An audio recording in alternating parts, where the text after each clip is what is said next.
Welcome to the Choir Podcast. My name is Sam David, the online choir master, as you all know me. And this show is designed to bridge the knowledge gap between choristers and the church. Because in most cases, choristers try to sing, and because they don't have enough knowledge about singing, they think that they can just sing anyhow and God will accept it.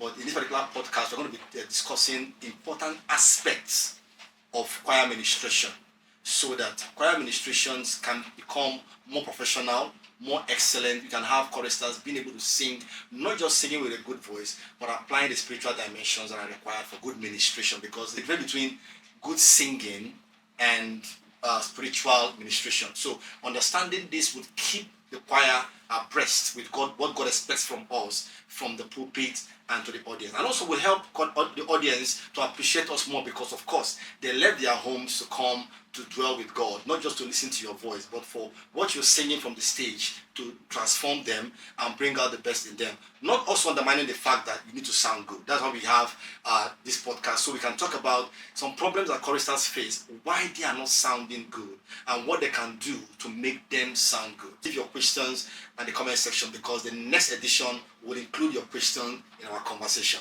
I have here with me great people that you can't wait to meet. I have my right hand side Folu Aduke, who is who read music in the university, and she's a choir mistress of one of the biggest church in Nigeria, and she's doing absolutely well. Nice to meet you. Thank you very much, sir. It's good to be here. It's good to be here. All right, and on my left hand, I have the pastor Success Emakpo. He's a wonderful friend of mine and a great pastor. For many years I've known him. Yeah, you're welcome. Thanks for the opportunity to be here too. All right, and co-hosting with me is the church boy. I used to call him that because he goes to church a lot. Yeah, and he's a wonderful choir master and a producer as well, and he has a lot of insight when it comes to music, so he has a lot of point of views to make in this show. Nice to meet you. Thank you so much for having me on this table. Okay, so we're going to be talking about a few things on this podcast today, but we are majoring our conversation on two things: the place of skill and spirituality. So what does spirituality got to do with singing? And what does skill got to do with singing? Because of course, without these two, I don't really think you are a chorister. Or what do you guys think? Ladies first. Okay. Skill. Skill is very important. You know, when it comes to music, music is a practical thing. And before you can say you're a chorister, you need to understand what you're getting yourself into. It's not just you woke up one morning and decided that, okay, I just want to sing. It's something you must be good at. If you remember what the Bible says about the King David, when he was disturbed by the evil spirit, he asked for a skillful player. He didn't just call anybody.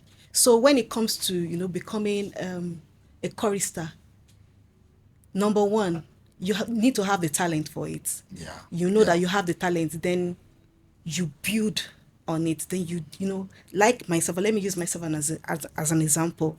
When I started, I was just a young girl. And I love to sing. I've always loved to sing as a child, and I joined the choir. Innocent me, I just joined the choir. Innocent you. Yes, I joined, and they asked me, "Why do you want to sing? Why do you want to join the choir?" And I said, "I always dreamt of singing. Anytime I sleep, I dream. I see myself singing, and that is why I love. That's the only thing I love doing." And when I joined the choir initially, I was doing where they gave me the music director, then gave me one very big song. I still remember the song till today. Told me to score it, and I went listening to that song over and over and over again. Then after a while, I started outgrowing the choir. Wow. I started outgrowing the choir, and it was like, you're on too much. So, but after a while, I knew that I just couldn't stay there, and that was what pushed me to go study music. And when I studied music, there were so many things that was open to me, and I just knew that it wasn't just about singing. You need to understand singing. It's not just about singing, but you need to understand singing as an act. As an act. As an act itself.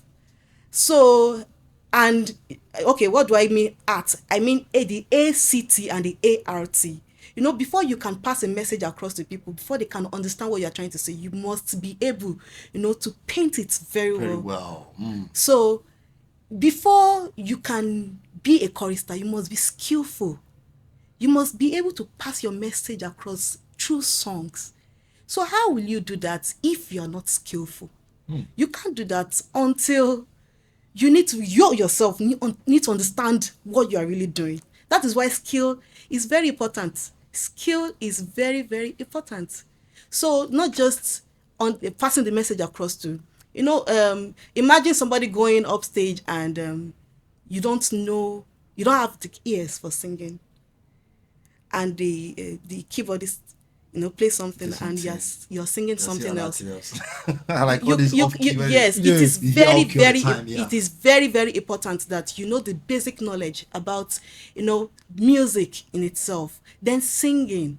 So it's not just about the skillful part of singing, also music. Because before you can sing, you need to understand music. So, but most times, gone are those days when you join the choir master is teaching you tonic soft, they are teaching you. But these days, people join the choir for the wrong reasons. So that I can show on stage, or maybe they don't have any other place to go to go to the department where or they just want to show the off. fine dresses and then when they come, they are doing something else. And these days, most people don't even want to be taught.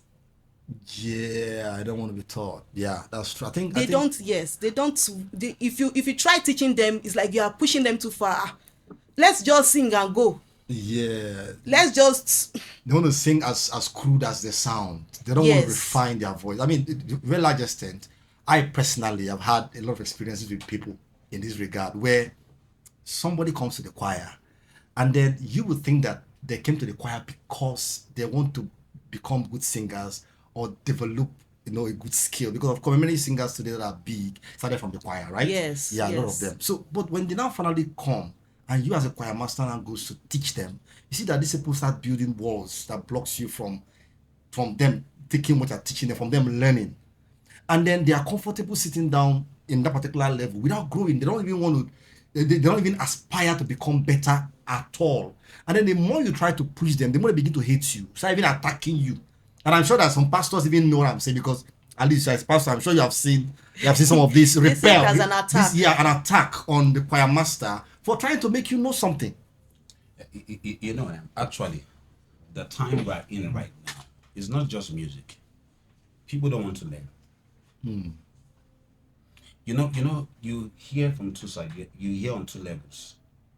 There's the inner hearing. That's why somebody will go for a music competition and the person will open his mouth to sing, and you'll be wondering, how did you get here? Who told you can sing? What makes you think you can come here? Now, you know why? Because most times when you sing, what you hear inside is not what we hear. Resonance. Resonance. What you hear That's the word. inside. Yeah, resonance. Okay. What? She's a musical. Yeah, she's being musical as possible.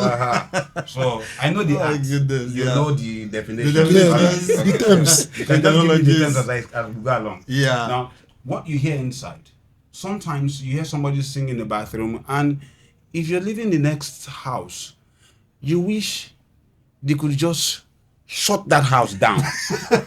But this person will be shouting, singing, and you're like, can you hear yourself? It's because what he or she is hearing on the inside sounds very fantastic. A child